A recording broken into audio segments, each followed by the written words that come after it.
Hello, my dear students. Today we are going to learn the chapter number 14. The name of the chapter is Homes of Animals, অর্থাৎ পশুদের বাসস্থান। First question, where does a rabbit live? আনসারটা হবে কি, a rabbit lives in a burrow. অর্থাৎ প্রশ্নটা হলো যে একটা খরগোশ কোথায় বাস করে, তাহলে উত্তরটা হবে কি, একটা খরগোশ গর্তের মধ্যে বাস করে। Next question, where does a rat live? অর্থাৎ একটা ইঁদুর কোথায় বাস করে, আনসারটা হবে কি, a rat lives in a hole. A rat lives in a hole, অর্থাৎ ইঁদুর গর্তের মধ্যে বাস করে। Next question, where does a horse live? অর্থাৎ একটা ঘোড়া কোথায় বাস করে, আনসারটা হবে কি, a horse lives in a stable. অর্থাৎ ঘোড়া আস্তাবলে বাস করে। A horse lives in a stable. Next question, where does a bird live? অর্থাৎ একটা পাখি কোথায় বাস করে, উত্তরটা হবে কি, a bird lives in a nest. অর্থাৎ পাখির বাসায় বাস করে। Next question, where does a dog leave?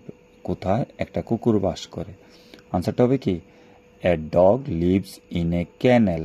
অর্থাৎ একটা কুকুরের ঘরে বাস করে। Next question, where does a honey bee live? অর্থাৎ কোথায় একটা মধুপোক বা মধুমাছি বাস করে, আনসারটা হবে কি, a honey bee lives in a hive. অর্থাৎ একটা মধুমাছি কোথায় বাস করে, তার মধুচক্রের মধ্যে বাস করে। Next question, where does a cow live? অর্থাৎ একটা গরু কোথায় বাস করে, আনসারটা হবে কি, a cow lives in a shed. অর্থাৎ একটা গরু একচালার মধ্যে বাস করে। A cow lives in a shed. Next question, where do sheep live?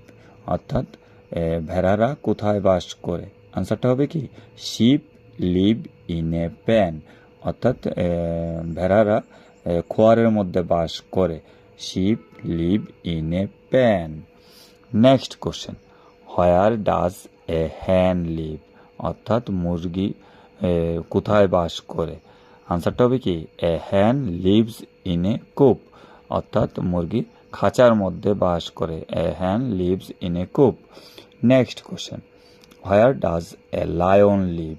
অর্থাৎ একটা সিংহ কোথায় বাস করে, আনসারটা হবে কি, a lion lives in a den. অর্থাৎ সিংহ গুহার মধ্যে বাস করে। A lions lives in a den. Next question, where does a tiger live? একটা বাঘ কোথায় বাস করে, আনসারটা হবে কি, a tiger lives in a cave. অর্থাৎ একটা বাঘ গুহার মধ্যে বাস করে। ওকে my dear students, see you in the next chapter. Bye by.